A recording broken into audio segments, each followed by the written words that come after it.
Hai para konselor, kali ini kita akan membahas menjaga keseimbangan emosional dan mental untuk konselor. Karena merawat orang lain dimulai dari merawat diri sendiri. Dalam peran sebagai konselor, kita memiliki tanggung jawab besar. Mendengarkan keluh kesah klien, membimbing mereka menemukan jalan keluar, dan mendampingi perjalanan mereka melewati masa-masa sulit. Namun di balik semua itu ada kenyataan yang tak boleh kita abaikan. Konselor pun manusia, konselor juga memiliki perasaan, pikiran, dan batas kemampuan. Setiap hari kita berhadapan dengan emosi yang kuat, kesedihan, marah, kecewa, bahkan trauma yang dialami klien. Jika kita tidak menjaga keseimbangan emosional dan mental, lambat laun kita bisa mengalami kelelahan, kehilangan empati, atau bahkan merasa gagal dalam menjalankan tugas mulia ini.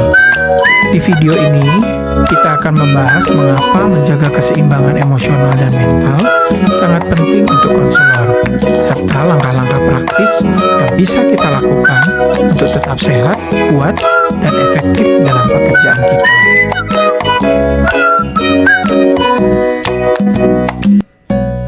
Mengapa ini penting? Tanpa keseimbangan, seorang konselor sangat rentan mengalami burnout atau kelelahan jiwa. Hal ini ditandai dengan rasa hampa, sinisme, hilangnya semangat kerja, dan berkurangnya kemampuan untuk merasakan empati. Sebaliknya, konselor yang mampu menjaga keseimbangan emosional dan mental akan lebih sabar, mampu mendengar dengan penuh perhatian, memberikan dukungan yang tulus, dan tetap menjaga kesehatan diri sendiri.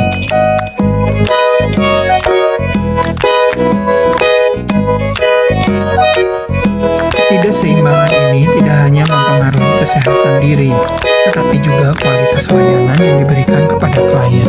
Konselor yang lelah secara emosional dan mental akan sulit hadir secara penuh saat mendengarkan klien, sehingga kehilangan makna empati yang mendalam. Lebih mudah bereaksi berlebihan, misalnya merasa frustasi karena perkembangan klien lambat.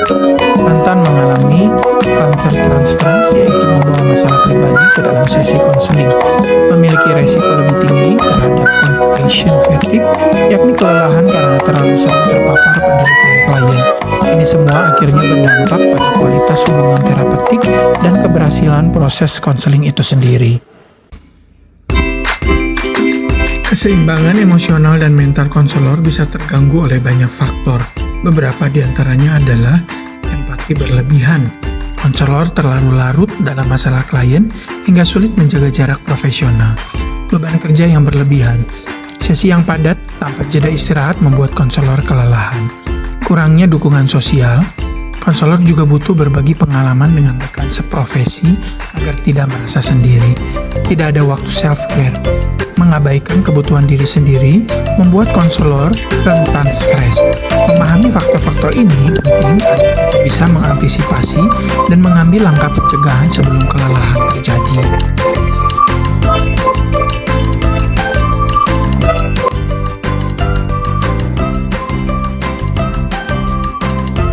Adapun dua kondisi yang perlu diwaspadai konselor adalah compassion fatigue and burnout.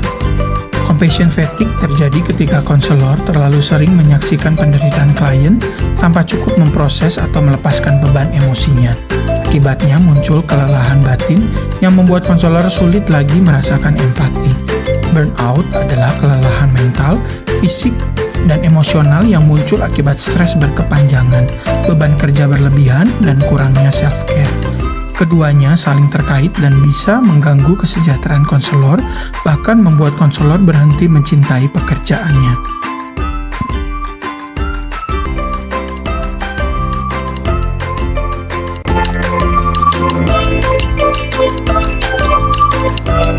Selain compassion fatigue dan burnout, konselor juga perlu waspada pada vicarious trauma. Vicarious trauma adalah trauma sekunder yang dialami konselor akibat terlalu sering mendengar atau menyaksikan pengalaman traumatis klien. Tandanya antara lain mimpi buruk atau kilas balik tentang cerita klien, merasa cemas berlebihan atau takut tanpa sebab jelas, sulit memisahkan masalah klien dari kehidupan pribadi. Menyadari resiko ini, konselor perlu rutin membersihkan batin melalui teknik-teknik self-care dan supervisi. Lalu, apa yang bisa kita lakukan sebagai konselor untuk menjaga keseimbangan emosional dan mental?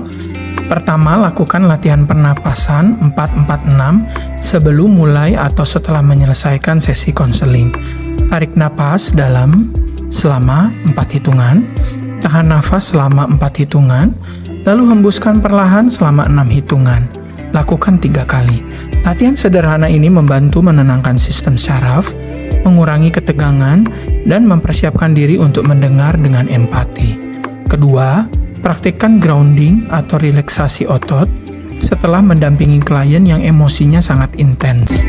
Luangkan waktu sejenak untuk memusatkan perhatian pada tubuh. Tegangkan dan lepaskan otot mulai dari kaki, lalu naik ke betis, paha, perut, dada, tangan, dan wajah. Rasakan tubuh menjadi lebih rileks dan kembali seimbang.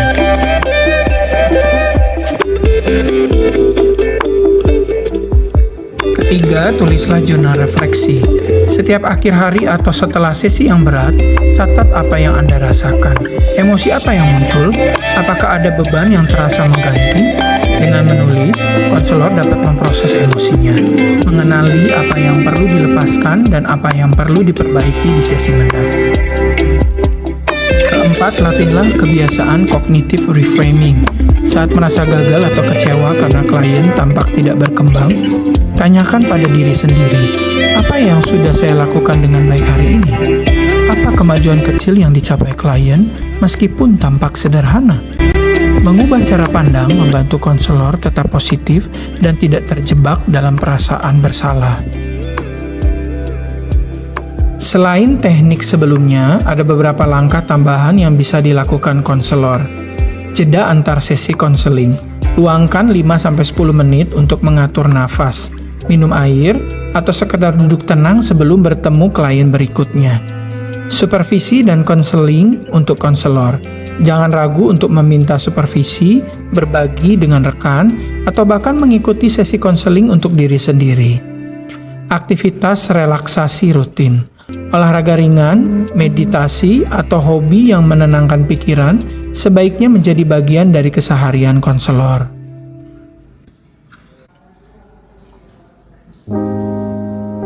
Konselor juga perlu membangun ritual self-care yang terstruktur.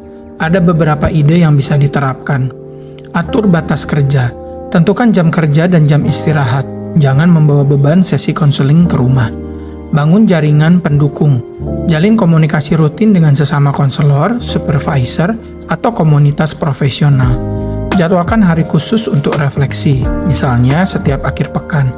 Luangkan waktu mengevaluasi diri dan merencanakan perbaikan. Aktivitas rekreasi. Lakukan kegiatan yang Anda sukai di luar dunia konseling. Misalnya membaca novel, berkebun, melukis, atau mendengarkan musik. Semuanya ini membantu mengembalikan energi. Sebelum memulai sesi konseling, coba lakukan mindful check-in. Ini hanya butuh 1-2 menit. Duduk tenang, pejamkan mata, fokuskan nafas. Tanyakan pada diri, apa yang saya rasakan saat ini? Apakah ada emosi yang muncul? Akui perasaan itu tanpa menghakimi. Niatkan, saya hadir penuh untuk klien. Mindful check-in membantu konselor hadir dengan lebih tenang, jernih, dan tulus.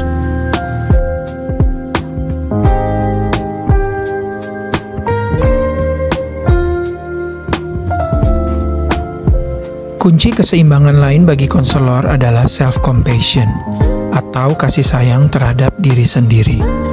Ini berarti konselor menerima bahwa kita juga manusia yang bisa lelah, bisa salah, dan layak mendapat kebaikan dari diri sendiri. Dengan self-compassion, kita belajar memaafkan diri, berhenti menyalahkan diri berlebihan, dan memberi waktu untuk memulihkan diri.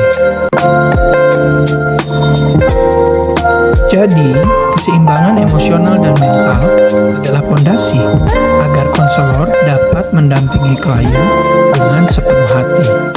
Dengan mengendalikan faktor risiko, menerapkan teknik praktis, dan merawat diri melalui self-compassion, kita bukan hanya menjaga diri kita, tapi juga memberi yang terbaik bagi klien.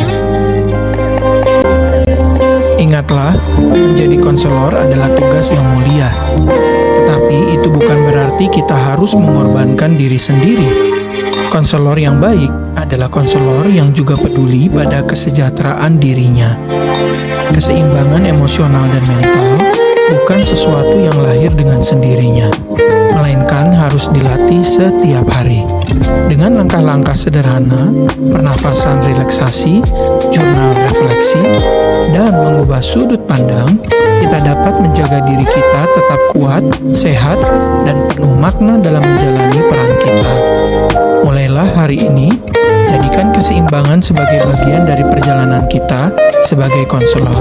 Karena konselor yang seimbang adalah konselor yang mampu mendampingi klien dengan sepenuh hati. Konselor bukanlah Superman atau Superwoman. Konselor adalah manusia yang hadir untuk membantu, bukan untuk menyelamatkan seluruh dunia. Merawat diri bukan bentuk kelemahan, melainkan tanda kekuatan. Karena konselor yang sehat secara emosional dan mental akan jauh lebih mampu menghadapi klien mencapai perubahan positif. Demikian video kali ini. Salam konseling.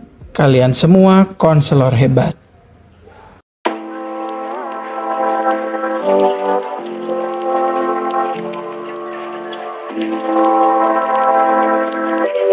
Yeah.